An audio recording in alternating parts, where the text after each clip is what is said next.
Boy, oh boy. The price of freedom is steep. Hey guys, ExJW still fading here. I wanted to make the video that someone had asked me in the comment section about what caused me to start waking up and thinking that Jehovah's Witnesses weren't the true religion. I know across a lot of videos I pretty much went into what may have led up to me coming to that point, but I never went in depth with it, as there are little small things that I kind of noticed over time, which led to me finding out more bigger things. And then I realized, okay, well, this is the straw that breaks the camel's back. So to go over some of the smaller things I noticed, I'm sure many of you probably remember when, I think it was when the new Bibles were released. I want to say it was around that time. I don't remember exactly. It's been a while.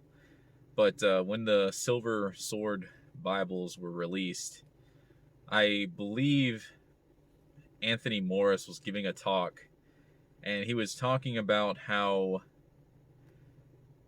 young brothers need to be reaching out.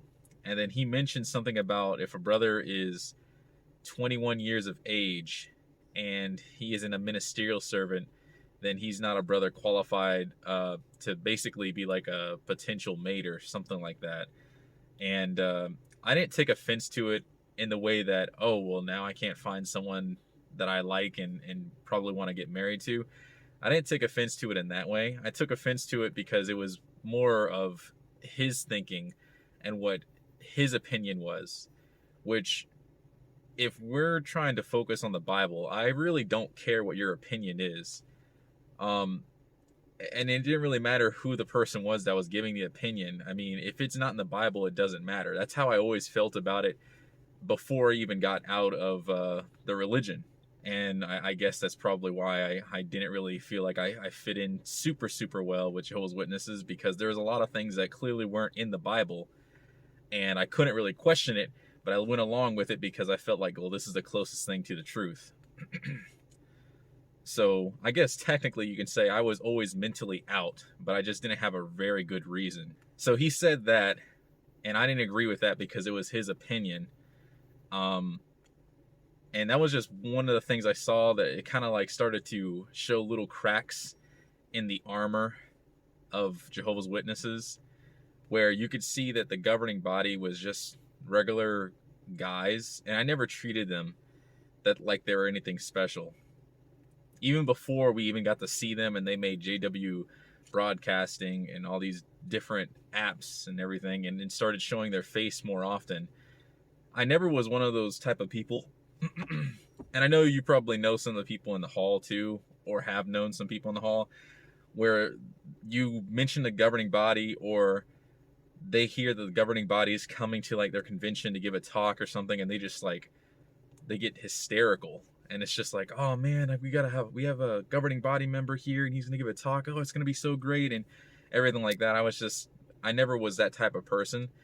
If they're coming to my convention, which they did a couple times or assembly to give a talk, I would just say, oh, okay, that's it. I wouldn't really care.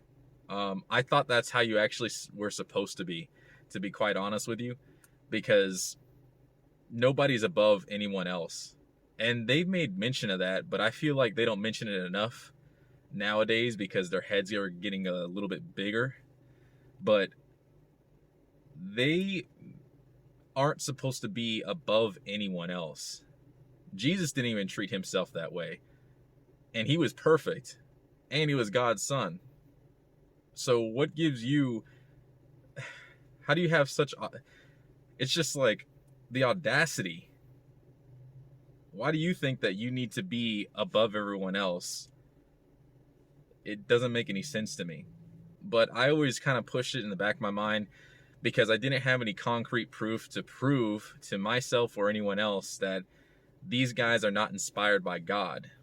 So I just didn't pay any attention to them. I treated them like, okay, well, they're there. They might be appointed by God. They're anointed. That's fine. If God wants them to be in that position, it's okay. I don't really mind. I can't really tell God who he can and can't appoint. So I just left it at that. If he really wanted them to be there, then he would, they would be there, which they are. So I guess that's what it is. Another thing that kind of came up was I started working at I just got a new job, and one of my coworkers, I don't want to go into too much detail because I don't want to give out a lot of information, but one of my coworkers knew a lot about witnesses, and he started asking me certain questions. And now he was probably one of the first people that I ran into that you could probably consider like an apostate, even though he didn't do anything that was wrong necessarily. He just asked critical thinking questions. And he even asked me questions that I had like absolutely no answer for because I had no idea that it was even happening. When you look at certain cases that are being held against the Jehovah's Witnesses in courts, things like that, we already know what it's all about. He asked me about that, and I had absolutely no response to that because I didn't know anything about it. We always tell people, oh no, we're not like other religions. We don't have that type of behavior. We don't condone it. We don't encourage it. And we stray really far away from it. So I thought we were like the perfect example of a religion.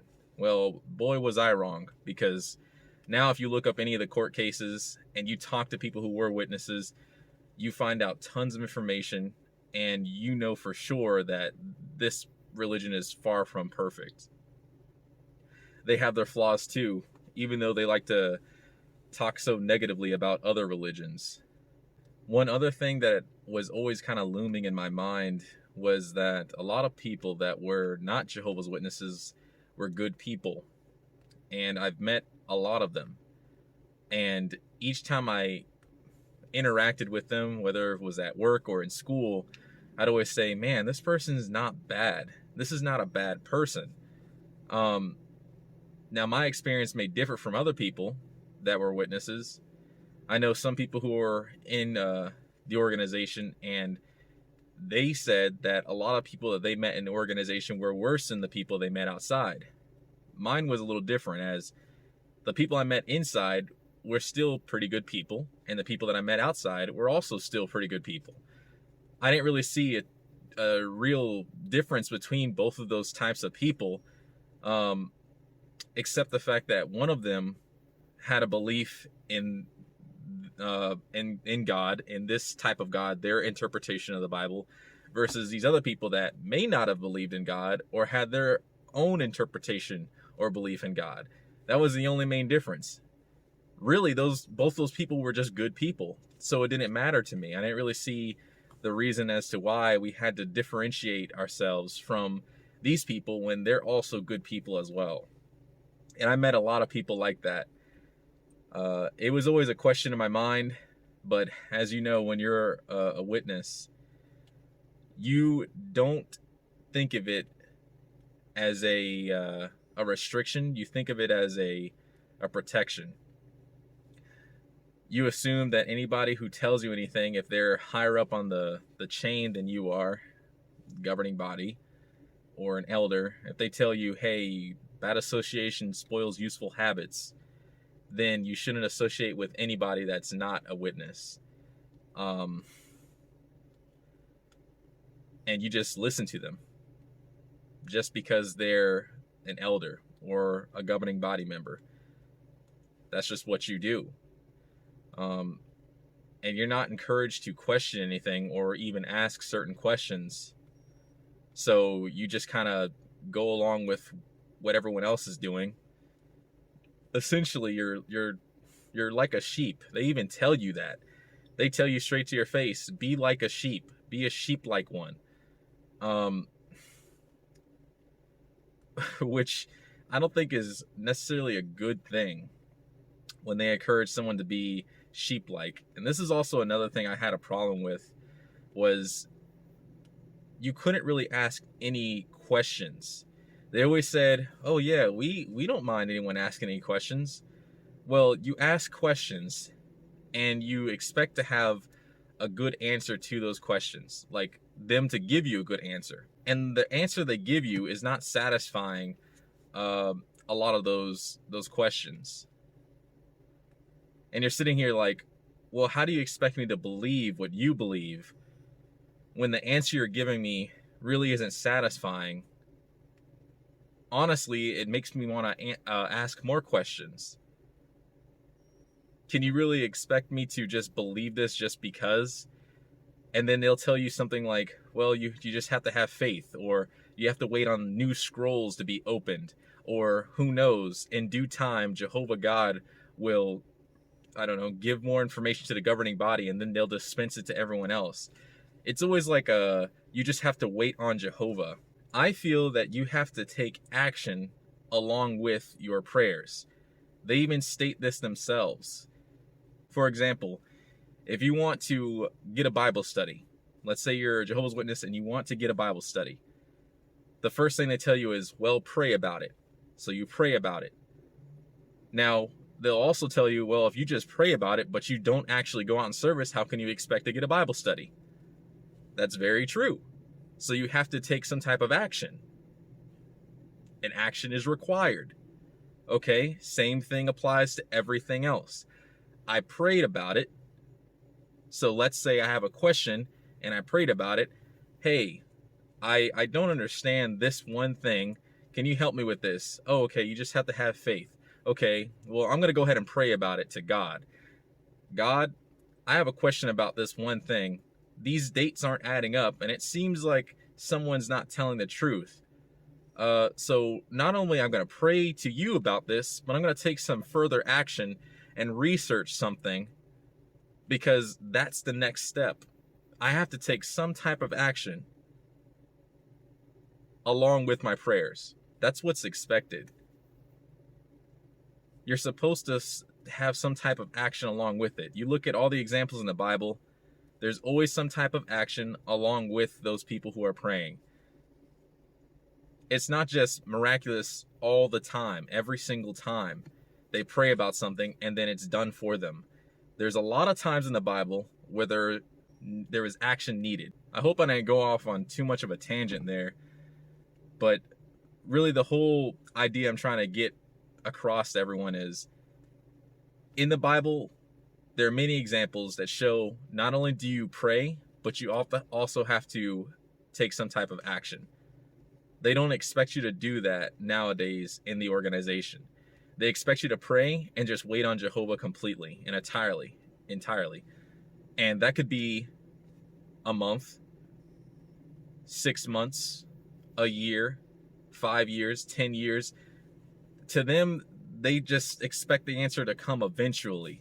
And they'll even give you examples of people who have prayed to God about something, and then 10 years later, that person's prayer was answered, and they said, see, this is why you wait, because Jehovah God will answer your prayers in due time. And I remember hearing this a couple times. I think it was like a Watchtower example, but who knows if that's true or not. But I do remember hearing like a little example, or I forgot what they're called. Man, what were those things called? Like, it was like a story or a situation. What were they called? When someone would give like their experience, that's what it's called. There are some experiences that people would go through where they would pray about something, and then 10 years later, the prayer would be answered. And I'm just sitting here like, okay, so did God really answer that one? Like, I mean, I don't really think it would take 10 years for an answer to come through. Like, something's up. I'm starting to think that it's not really God who's answering that prayer. It was mainly just people who were like, yeah, just wait on it. And we'll just keep you waiting on that one prayer you got there. I never did like experiences like that, where they tell you, yeah, you just have to wait on God. And that person waits for a long period of time, finally gets their prayer answered. And it's just like, well, was it really worth the wait? Or could you have been doing something in the meantime to make it much easier on you? I guess. Maybe that's just how I think. But so that was another thing that kind of made it difficult for me to, or what caused me to start waking up. Now, those 3 or 4 things I guess I just went over were always like kind of looming in my mind. You know, there are always questions you have, or things that you're thinking about, but you never really say it out loud. It's just something you always just have. Later on, as these thoughts kept on, you know, kind of looming in my mind, the straw that broke the camel's back was I started to do proper research, and I started looking up into the dates centered around Daniel's prophecy and Nebuchadnezzar and Jerusalem being destroyed, and basically just getting more knowledge about 1914 and trying to understand that better. Well, if you go in depth with that study, that can pretty much break your whole faith in the organization. I won't say in God. I mean, there's a lot of people that leave the organization of Jehovah's Witnesses and still feel connected to God. But to the organization, I don't know if you can really feel the same way after learning all the truths behind 1914 and all those dates in the Bible. The only way you can really get by is if you continue to make excuses. But really, the evidence is right there. It's right in front of you. And it's just up to you to accept it.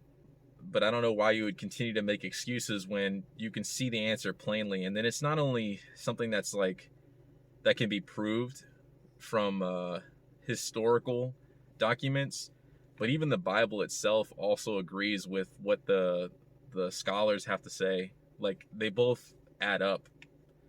There's no conflict at all. The only person who has a conflict, or the only thing that has a conflict with the dates, is Watchtower. Everyone else is in complete agreement, even the Bible.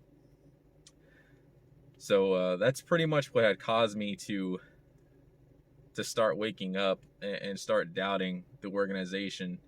All those things I mentioned earlier. I really appreciate you guys stopping by and watching the video. If you have any questions or comments down below, yeah, just leave them down below. Thanks once again. Hope you guys have a good one, and take care.